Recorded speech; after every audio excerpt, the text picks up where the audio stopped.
Hey, it's Carly here. We're excited to be bringing you an exclusive release from over on our Patreon. This is Mediocre Down, our monthly bonus podcast where we talk about anything and everything Brown family related. This episode's all about Cody and his father, Win. If you enjoy the episode and you're interested in more bonus content, check out our Patreon, patreon.com/survivingpod, where you can join for as low as $4 this month. We'll be back on Monday with the return of Season 19 of Sister Wives. Surviving Reality contains explicit content full of snark and sarcasm that may not be suitable for all audiences. Listener discretion is advised.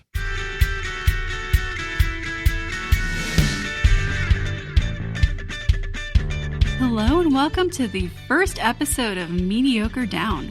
I'm Corey. And I'm Carly. And this is Mediocre Down. There you go, yeah. We're hoping to live out the tenets of Mediocre Down, which is insecurity, indecision, inaction, but mostly in a motivating sense, I guess. Vaguely. We haven't really pieced it together. We didn't write out a 7-page PDF for this yet. We haven't been working on this for years. Not as long as Mary. With a different sort of program that she had in mind. We're just aspiring to be mid. And it's okay to be mid. We're going to be talking about becoming sister wives. A little bit. A very mid book, although the New York Times would beg to differ. #1 New York Times bestseller. And I also have another #1 New York Times bestseller on my side of the desk over here. It really says that on the book? It is, yeah. Wow. Over 1 million copies in print. It's almost like if you order enough of your own book, you will get to be on the list. Yeah. I'm surprised how few books you actually need to sell to become a New York Times bestseller. Somebody did the math on that recently. Isn't it like 400 books or something? It's not a lot. Well, it's a significant more amount. Than that. It's more, but it's a couple hundred in a month, which, I feel like it would need to be more to be on the #1 New York Times bestseller. Look at that, Mediocre Down. You don't need to be something special. Get on that New York Times bestseller list if that's something that you want to do. You could do it. Obtainable goals. Do you want to talk about your book that you brought, though? Yeah, it's Toxic Parents, Overcoming Their Hurtful Legacy and Reclaiming Your Life by Susan Forward, Dr. Susan Forward. It's a little different, a little shift. A little bit of a spoiler, because we're going to be talking about, of course, the toxic parent, Cody Brown, but also his toxic parent, Win Brown. So this is where it gets complicated, because Cody Brown, a man who we have decided is irredeemable at this point, he is the villain of the show. And he's a pretty crap dude and pretty crap dad. Deadbeat dad. From all assessments that are available to us. I think looking at it through that lens, you have to kind of figure out the facets or the different shades of Cody Brown. Shades of brown. The shades of brown that are in there. And I think that there are some instances where I can feel sympathy for Cody Brown. However, his lack of trying to improve or fix or rectify anything, that's where he loses me. So that's where he's irredeemable in most standards by the show. Does that make sense? I think you can try to understand where someone is coming from, and it doesn't mean that you have to like them or approve of their behavior. Well, and a big chapter early on in this book is at the core of every formerly mistreated adult is a little child who feels powerless and afraid. And I feel like there are times where we can see the powerless, afraid child that Cody Brown is, and I can feel sympathy for that part of Cody Brown, but his actions as an adult, where he becomes complacent in his own toxic behavior, and he's not making any changes to improve his relationship with his children, or to process through any of his negative emotions. He just kind of broadcasts that out to everyone else to deal with. Yeah, I think that's one of the interesting parts of him is that Cody really hasn't done any work on understanding himself. Whenever they would go to counseling and they would meet with Nancy or Pat. Delicious. A lot of that time was spent on talking about the wives' relationships with each other or with Cody. There wasn't a whole lot of, let's just talk about Cody Win Brown.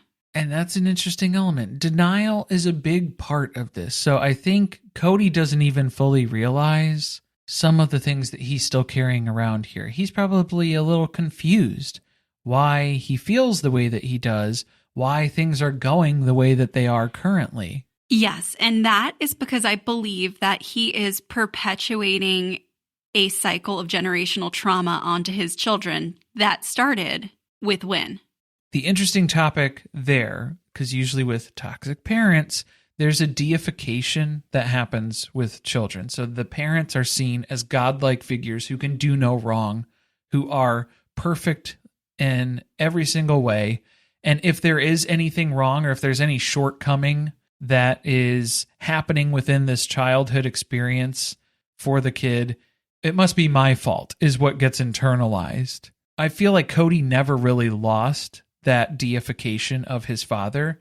And I feel like with his father passing away too, and going back to that episode and watching the funeral, the way he was speaking about his dad was reframing a lot of things, where it was cementing the fact that his dad could do no wrong, and now you can't speak ill of the dead, and there's all these other things that are kind of rolled up into that, where he cannot question the motives that were there or the wrongs that were befallen to him. Yeah, and I know for when we were prepping for this episode, which we did attempt to do a little bit of research and prepare ourselves, but we're okay with being mediocre, so that's where we're at. There actually is not a lot of content of Cody talking about his dad. I thought, in hindsight, in Robin's #1 New York Times bestseller, Becoming Sister Wives, I thought that Cody talked about Win more, but after going back and skimming through it again, he doesn't really. It's the same story that he gives, where he just randomly found out that his parents were excommunicated from the LDS church and that they decided to start living polygamy while he was on his mission. It's the same thing we've heard over and over again. There wasn't really any new stuff. There definitely wasn't any contemplation or deep thought moments that Cody was having about Win and his relationship with his own father. Janelle talked about Win in her sections more. Yes, there's a lot more of Janelle talking about Win. And then I realized after the fact, like, oh, that's where a lot of our information about him has come from, is through his relationship with Janelle. So I guess we can talk about the Free Range Brown episode, or Free Range Browns. Yeah, that was season 2, where they go to the ranch in Wyoming. Why for Wyoming? Yes, a big moment. And Win isn't really in that episode too much. He's in it. It's a lot more obviously about Janelle, Cody's mom, and Janelle's mom, Cheryl, since they're sister wives, and they kind of revealed in that episode that that relationship is weird. Well, yeah. All the grandmas in one place, very convenient, easy stop for the summer. There's only like one story that Cody tells about Win, and I don't remember if it was that episode or it's the episode where he passes away, which is in season 6. But it's the story about how... That's the season 6 one. Okay, how Cody hated growing up on the farm. He hated doing farm work. He liked being in sports. He liked the accolades that came with sports. But Win didn't really seem to appreciate that. So for his birthday, he was really excited. He got a box. He thought that within this box was it came from the same place that they got all their Letterman jackets from, in this small ass little town in Wyoming, where I guess you get the majority of your clothing from. He thought that that's what was going to be inside of it. And instead it was coveralls for working outside. So he took that as an insult at the time when he was younger, because he was expecting a Letterman's jacket, but instead it was coveralls for ranch work. Yes, and you see him reframe it in the episode, to your point earlier, where this was something that deeply hurt him, and for years he held on to it as a grudge kind of that he held against Win. And now he's reframed it in his mind as Win knowing what he needed, even when he didn't know what it was he needed, and looking out for his best interest, hearing him complain about being cold and getting him something that would keep him warm, that was what that gift signified, rather than maybe what it was, which is your parent not seeing you and appreciating you for who you are and your interests being different from their own. Well, and it doesn't give you don't get to form your own identity, because then you just become an extension of your parents' identity, because there is no space for you to be an individual. You have to perpetuate as part of this. This is kind of how this works. You get love and affection because I'm rewarding you for doing the things that makes me happy as a parent. That's a narc thing, but is it also just a toxic parent thing? Yes, very much so. And I think that was kind of in some of the verbiage too that Cody was using, because that was a really tough episode with Wynn passing away, because Curtis also tragically passed away, Cody's brother, in the motorcycle accident.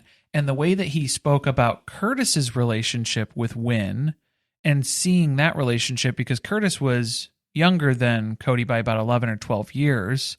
And so to see that relationship play out, where Curtis was a rancher, a farmer, he was a poet, he was emotionally intelligent, he was all of these things that make Cody feel inadequate. What was he not? He was not a polygamous Mormon. Yes. And he mentions in that episode that that was a real issue between Curtis and Wynn, was the fact that Curtis chose to become a born-again Christian. Or an evangelical. Is that the same thing? Yeah. Yeah, it would be the same thing. So I think that kind of like maybe brings us to another point of what was Cody's motive for living polygamy? Because part of me has always suspected that this kid who could never gain his father's approval in anything that he did, because he either didn't measure up or he just didn't have common interests with him. Was living polygamy a commonality that they had? Was it something that he felt like would gain the respect of his father by having lived this lifestyle as well? Yeah, it was probably a connection point. This is what's so confusing to me, is to have Cody go through that experience as a teenager, as a kid, where his dad didn't see him or recognize him or accept him for his personal interests, and there was no connection there. But then watching Cody do that with most of his children, a lot of his daughters had always voiced that, where I feel like I have no connection, I have no in. The anthropologists called it out too. You seem to have a connection point with all of your sons on a physicality level where you can roughhouse and play and wrestle with them, and that's how you can spend time. But with your daughters, there seems to be a big gap there as far as interacting with them. And that was an issue in Christine's house, because she obviously had mostly girls growing up in the house, and he didn't spend a lot of time there because that wasn't some place that he felt comfortable or he was interested in the kids who were there. Tampons in the bathroom. It's scary. Trying to say it in the nicest way possible. He wasn't interested in getting to know the girls for their personalities and interests because they were feminine. I don't know. Yeah, and I'm not sure what it is. I don't even know that it's that. Yeah, like I don't think it even is like that broad of a thing. I think it's just where I have trouble with it is if Cody knows what that felt like and how shitty that felt, for having him do that to all of his children, or most of his children, or a significant amount of his children in return to perpetuate that cycle seems wildly inappropriate to me. It just seems like that's someone just who has no irresponsible. self-awareness. Yeah, and I mean, I feel like that's probably a layer of it. He had talked about how he was raised tough. He didn't feel loved as a kid. That's what got us into wanting to talk about this was, I think it was in the first episode where we meet Wynn. He literally says, my father was very patriarchal. Yes. Which, very interesting that we tried to live a very different way because all the wives have said that this is like some new shit. He didn't say the word patriarchy. There was no respect me or else. When I was skimming through the book, there were a few segments where Cody was talking about how he has never made unilateral decisions ever. It's not a top-down decision system that they had in their family at that time.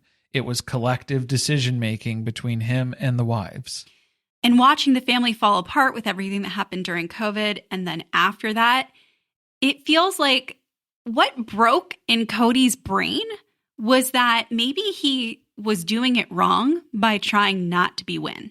I would argue there are a couple of flips that happen for him. And I think Curtis passing away is one that a lot of people have pointed to as well. I'm interested in that. Say more. Where I think it was where Robin, a lot of the kids had noticed a change in Robin around that time.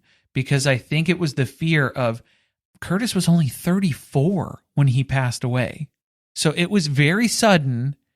It was, he had left behind his wife and a few small children. So I think everyone was looking at this scenario with Erica, his widow now, who, how do you get through this as a monogamous woman? And so I think that was where estates and... Which Janelle told us about, that happened in Vegas. Big shift happened where, yeah, you're talking about people's shares and people's, the future legacy that we're building, that what are we leaving behind?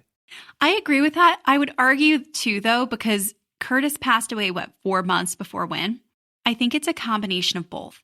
Because also in that episode when they're having the funeral for Win, Cody talks about how Cheryl and Win didn't have enough time together. Yes. And he's saying something without saying something, which is that when you find someone later in life who you love and you haven't had all of those years together, you want to spend as much time as possible with that person to make up for it. I think that is when he stopped trying to make equality work within the family and he focused his attention more on Robin. Unapologetically. Yes. And I also have a theory from that episode. Cody didn't have a great relationship with Win, but Janelle did. They would face off a lot together, but it seemed like Win respected Janelle in a lot of ways, where they would have an argument. They disagreed on religion or whatever it might be, and they would just basically tell each other to fuck off. Go to hell. Go to hell, see you there first. And then they would kind of calm down, go their separate ways, and then be over it. The other person who was very close to Win, Mary's father.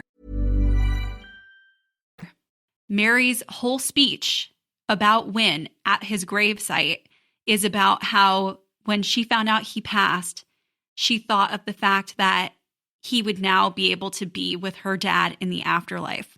And I just think it gives you some perspective into the early part of the early years of their marriage where things were not good between Janelle and Mary and Cody or whoever the dynamic might be. And that Win very much, like Janelle, liked Mary. I kind of feel like it was another sticking point where he wasn't able to gain the respect of his father, which you do see as well, where he did not come to Cody's wedding with Christine. Right. Yeah, that was listed out because, and I think there's some speculation on the fact that Win maybe felt like Cody wasn't handling polygamy very well with the way things were going between Mary and Janelle. So adding another wife wasn't going to be a good idea for this. So now Mary's father had passed away quite a few years before this. Win has passed away. Does he feel like there's no reason to continue to try to have a relationship with Mary? I think it's more so it's the emphasis that becomes Cody's relationship with Robin. I think that is what it boils down to. And exactly from the other discovery that was made there of finding the love of your life later on in life, can't get enough time with them. I feel like Cody was looking for a very emotional, nurturing mother figure, though, because even with his own mom, he doesn't have that. So I feel like that was another attraction point to Robin, is that she can speak about emotions and say all these different things and understand emotions in ways that Cody cannot. Yeah, that's also kind of a manipulation thing, though. Yeah, it is. To make someone feel as though you understand their feelings better than they understand them. Well, and I'm just saying, like, I think Cody's seeing it as he didn't really have access to a lot of that sort of verbiage or communication about feelings and emotions. That's a good point, because he does talk about how Robin is the best communicator when she came into the family. And Christine was kind of like, I think I got us through some pretty tough times. And now all of a sudden, my communication skills are subpar. So you feel like Robin filled a void. Robin had a void to be filled. Well, but yeah, just in the sense of like Cody was, so if we're talking about his kind of inner child who's looking for this security and this stability on an emotional level of being seen and heard, Robin would absolutely be able to provide that. And so I think that's something that's easily recognized in that draw in that relationship between the two of them. But man, Robin has her own brand of toxic parenting that she's got too, with the not letting the baby birds leave the nest. Well, yeah, it's definitely a form of control. It's controlling and overbearing. I think we can check off a couple of things on a codependency list, though, too, is probably the other issue that pops up between Robin and Cody with the emotions that they experience and what they're sharing with each other probably on a regular basis. But I think you can see in the when the kids are climbing on the rocks, when they're heading home from the ranch in the season 2 episode, the free range Browns, she's freaking out. And Aurora, even little baby Aurora, comes over and tells us, yeah, Mom loves us a lot, and that's why she's worried about us. She's always nervous we're going to get hurt and stuff. That was a little shocking to see from a little kid. I guess it's implied that your parents love you and they don't want something bad to happen to you. But when there's that much anxiety where it becomes, if anything happens to you, it's going to destroy me and my mental health. Yeah, it was layered in anxiety, especially as the rest of the family is engaging in this activity and everything seems to be going fine. But Robin's kids are hesitant to participate because they know that she doesn't like it. Janelle and Christine, they're laughing at Robin, who's screaming at the top of her lungs for everyone to be careful and stay seated on the rock. Do not stand up. Don't go so high. And it's been called out multiple times, the parenting style, which is just interesting for Robin joining the family and then going against everyone else. Like, she didn't join the family. She was still doing things her way as part of this family by getting a nanny, by doing any of these other things where normally it's like if you were going to join this family and raise kids in the same way or have an agreed system that you would be joining, but instead it's she's joining and then she's dictating how things should be too. Dr. Adam has a really good episode that is about Robin's lack of integration into the family. And like, it's very much to that point that she came in and she didn't become part of the Brown family. She was still this like separate piece orbiting around everyone else and doing things the way that she always had. Yeah, it's just very apparent in those types of situations when Janelle and Christine are like, kids get hurt. I mean, I'm not going to force them into anything that is dangerous actively, but kids need to figure it out, explore your body and stuff, right, Christine? There's some body autonomy that needs to happen. I feel like we're getting really on Robin now, though. So I know it's somewhat related because it's the toxic sludge of the two of them combined together. It's the codependency. Yeah, there's that attachment where it's Robin would do and say anything to make sure that Cody doesn't get upset, that Cody doesn't get angry. She's constantly managing his emotions. She's always managing. So I feel like that's something that she kind of took on, and that's why she looks so tired now, because everybody else is left, and now they're realizing it's just them, and this is what you have. Now you're running out of people to blame. So do we blame Wynn? Well, not so much blame. I feel like the responsibility of this, it rests on Cody. You have to realize that this is an issue. There are problems here, and the way that you are interacting and how you're unleashing all of this emotion on hapless victims, basically, that's the problem. Like, that's what needs to get sorted out. But you have to do the work to do that. You have to work through it. And the refusal to do that, either outright refusal or just by keeping that denial lid on there sealed tight where everything just gets bottled up. I don't know if he just completely doesn't realize these connections. Well, a lot of times you don't want to go there and think about it too deeply because it's painful. Yeah. And again, with his father passing away when they didn't really hash things out or patch things up the way that he probably would have idealized or had those specific conversations related to these topics, maybe it's hard to then go back and really pick that apart because then it feels like an attack. It feels like... I'm going to stay on that for a second. Isn't that exactly what's happening to him within the past few seasons? He has an issue with his children coming to him and saying, I have problems with the way that we were raised. Yes. These things hurt me.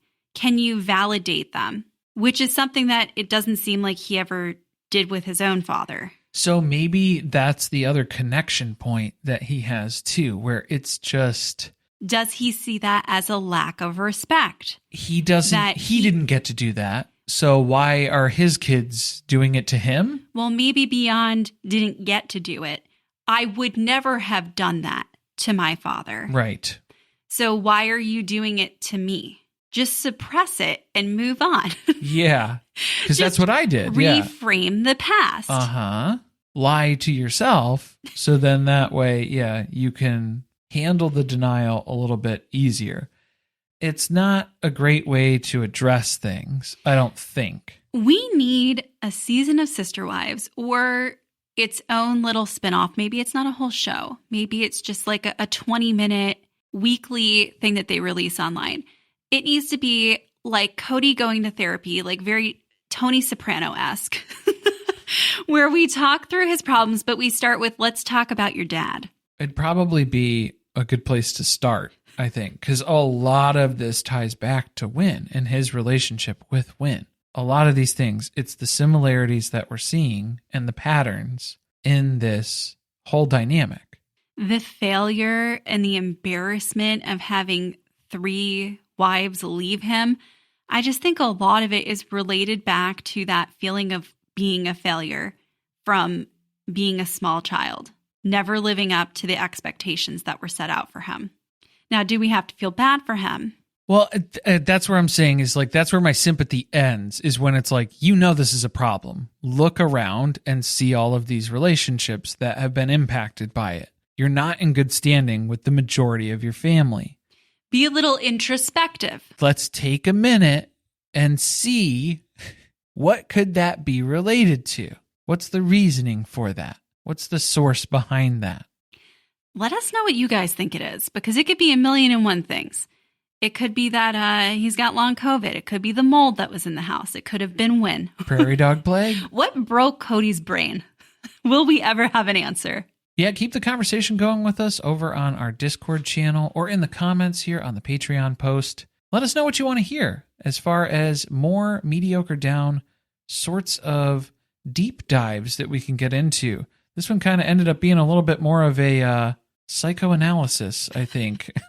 Armchair therapy session, which that's okay, I guess. I mean, as long as we're asking those questions and thinking about things in that introspective sort of way. Thinking a whole lot deeper than the Browns are. Yeah, I feel like that's progress. And so that's good. Yes, let us know what you want to hear. We can talk about all kinds of things. Maybe we do deep dives on specific things that happen throughout the show, like the catfishing. Maybe it's more stuff like this. Maybe we chat about things going on in the news, interviews that the family's doing. Maybe it's a guided meditation from Cody Brown as a cameo voice. Or some more Robin affirmations, perhaps. The world is your oyster. Let us know. Thank you for listening. If you want to support us, the best way to do that is by subscribing to the podcast or leaving a review on Apple Podcast or Spotify. Be sure to keep the conversation going with us over on our Discord channel. Stay tuned, share with friends. See you next time.